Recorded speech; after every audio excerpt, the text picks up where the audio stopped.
problem. Hello, everybody. My name is Mubarak Awad, and I work in Nonviolence International. Also, I teach at American University with Abdul Aziz Said, and I want to tell you our story with Abdul Aziz Said and tell you a little bit about his life. He was a board member and founder of Nonviolence International, and we have a scholarship in his name in the center, and hopefully that a lot of students can use that scholarship.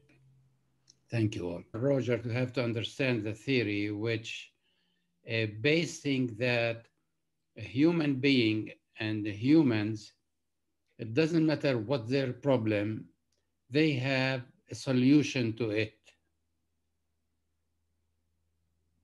So whatever your problem, you have a solution. So you don't need to put your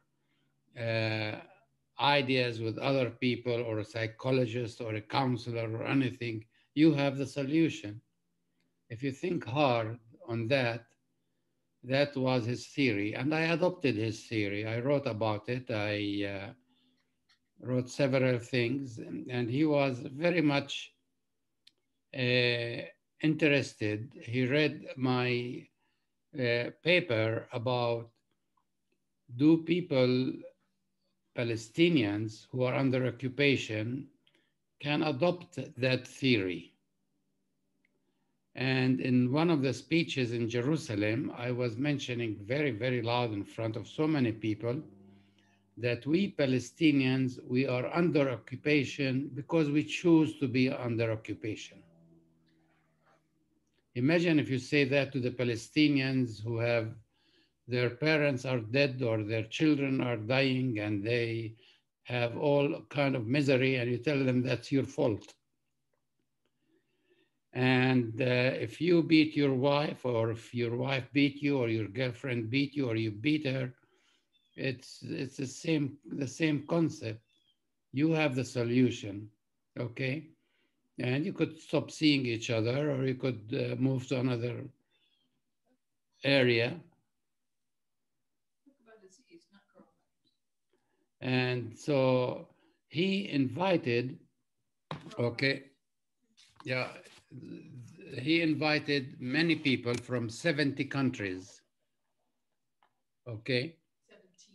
17 countries. He invited people from 17 countries, and he hit it hard with a lot of people from Hollywood who finance it, and people to speak about the conflict between United States and Latin America. He invited some presidents and vice presidents of leaders and people from the White House.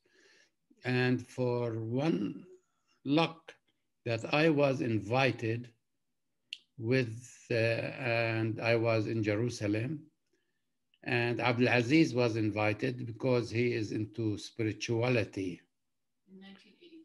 In 1985, okay? And to him, he wanted to test his theory in peace, and is that peace can work that way without having a title of individuals, and just to build a relationship. Very amazing at that time. It's very controversial too, because where other theorists that they were building on a special way of dealing with sick people or other people. And the first day we came to Rust, R-U-S-T, Austria. And so I met Abdul Aziz, and the second day in the meeting, everybody thought that we are brothers. And that relationship was built even after the meeting, and after that, I came to Palestine and he went back to the States, but our relationship started and we started corresponding with each other. I invited him to conferences in Jerusalem. I worked with him on very, very high level uh, ways of dealing with Middle East issues. One of the things that I work with him is that we work with the Syrian government, and especially Hafiz Assad, who is the father of this Assad in Syria now, to how to help the Syrian to understand that Jews in Syria have to be free to leave Syria and to come back to Syria whenever they want as Syrian citizens. And we were very successful. We were very successful in that. The Syrian government, after our discussion with them several times, they allow the Syrian Jews to leave. And for those who want to leave, freedom to leave with a Syrian passport and come back with Syrian passport, even if those who are saying that we want to go to Israel, they left. And that opened a kind of a way that some of United States government people, especially from the State Department and the Senate, that to meet with Syrians. So to do that also, we brought some around 60 Syrians to come to United States. And we have a lot of senators, a lot of congressmen, and a lot of other people from the State Department to speak about United States, okay?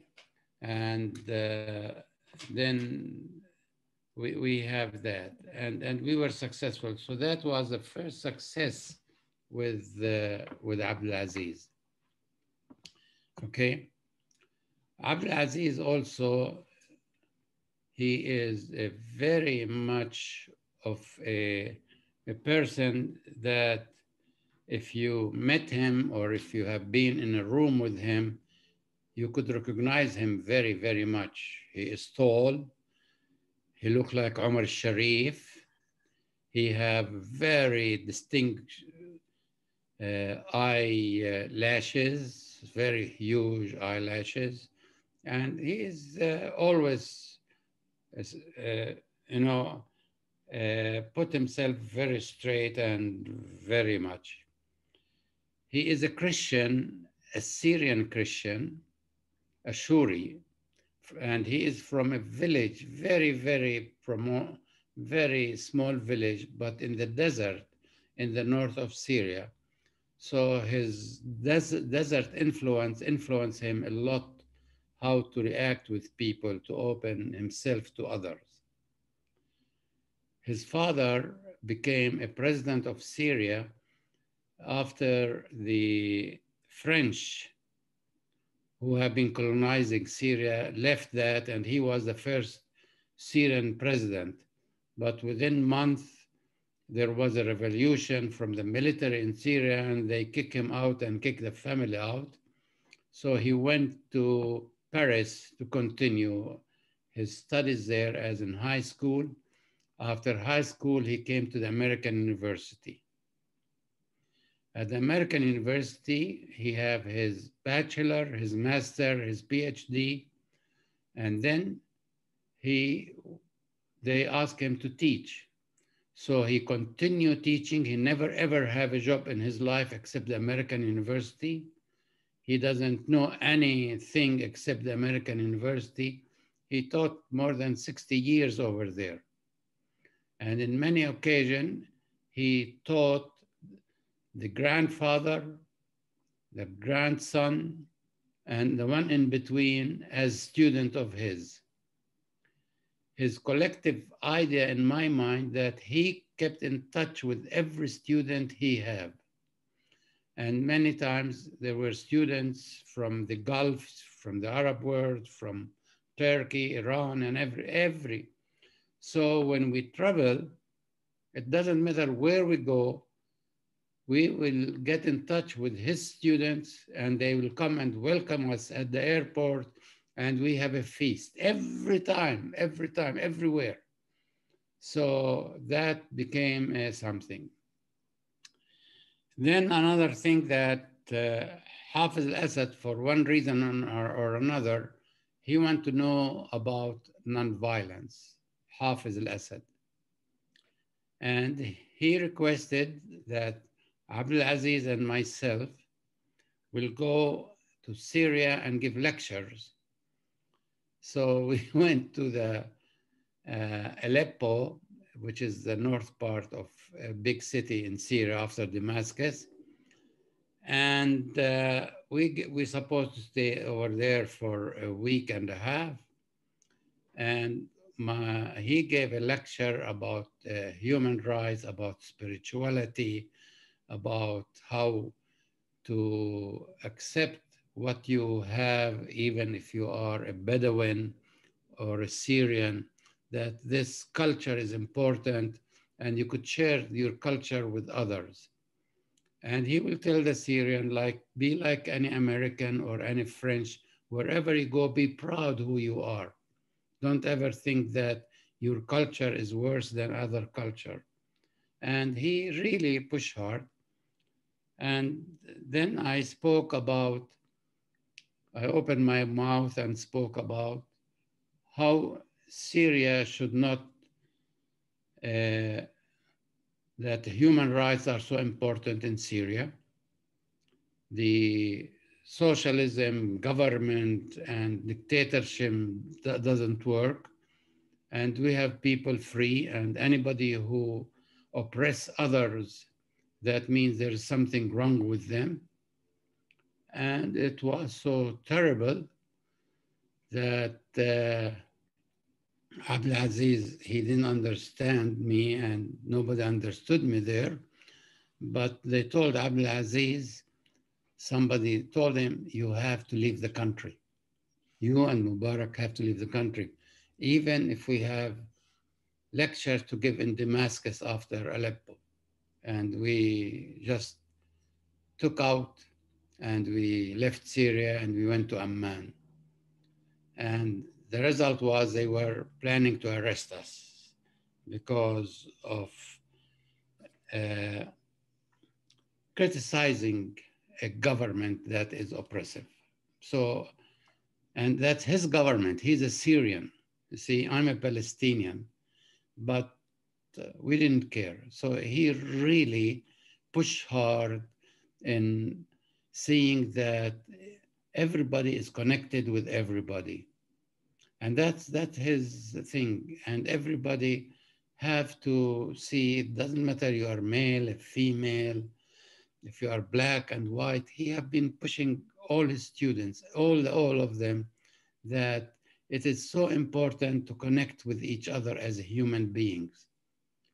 And you don't need to carry a gun to resolve your problem. You don't need even to shout loud to solve your problem or on someone else. That debate and reconciliation as an important part. And he lived that all his life. Then he started a peace program at the American University. And the American University became so much powerful as a university in educating peace, and became one of the universities in the world, really, that you have a PhD in peace studies, which is so impressive. And he's a Muslim, but he was so much interested, he was a Christian, sorry, but he was so much interested in the Sufi concept of Islam. You have to look at the Sufi concept of Islam. It's like when Christian, we say they are Quakers. We call them the Quakers of Muslims, those Sufis. And they believe in peace. And so he really pushed hard. He was one of the Syrian person who really was so strong to bring Christian, Muslims, and Jews together.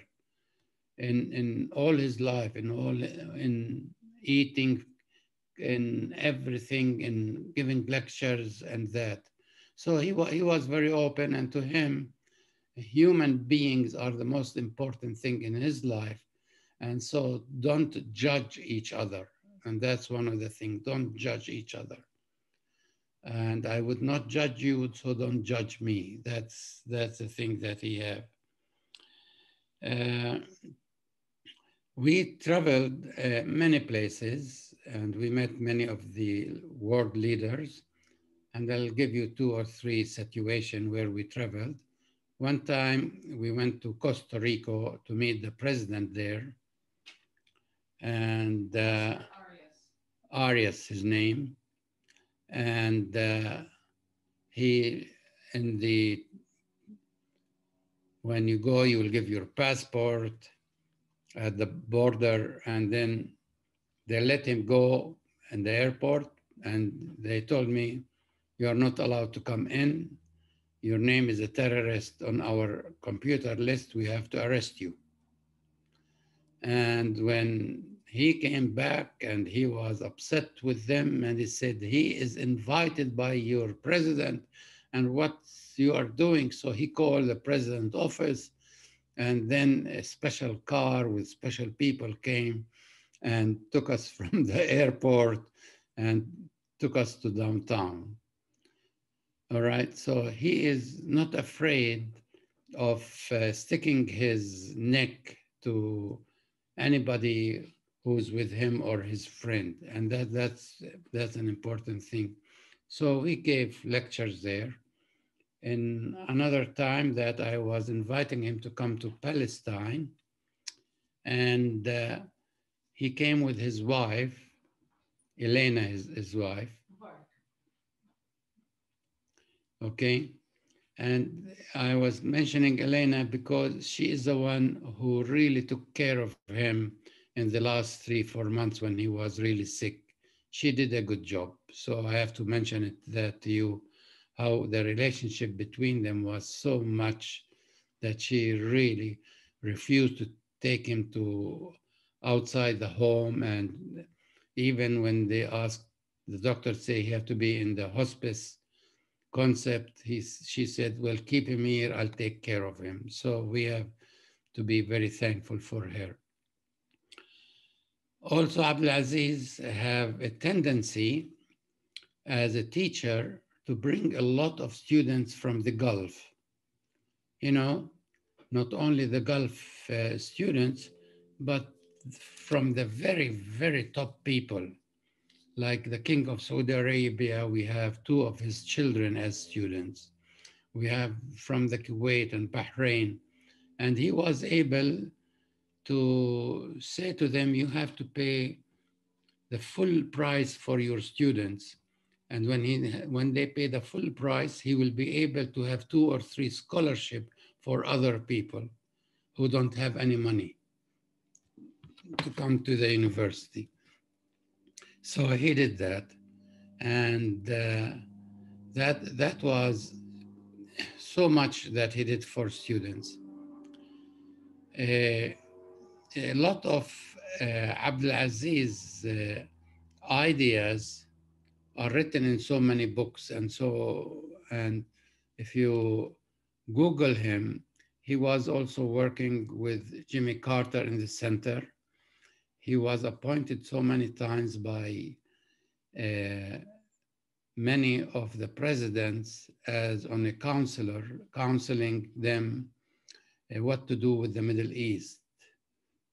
Like even in September 11, when they attacked in New York, he was one of those who was consulted and what to do, how to do, why is being done on that. So he was a Christian, but he loved the Islamic word of peace, and he tried to reconcile in the United States the Muslim communities as well with the American and with the Christian communities. So that is my friend. When I was deported, from Palestine, he immediately say, come and stay with me.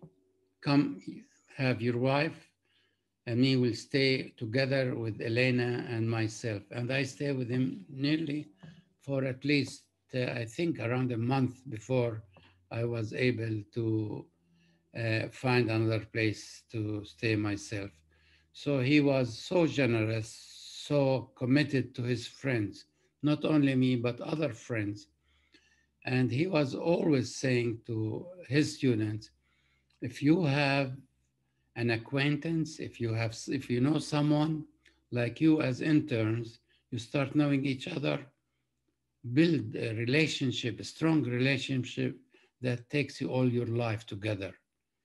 So destiny brought you together and keep that things going. And he was telling every time, all the students. So many of his students, they still connect with each other. And that's my friend, then I call him a brother. And from that day, so many years ago till now, if I lost a brother, which is sad, but it's great. And bless his soul to keep him, that he left us, but he left his spirit with us all. Thank you.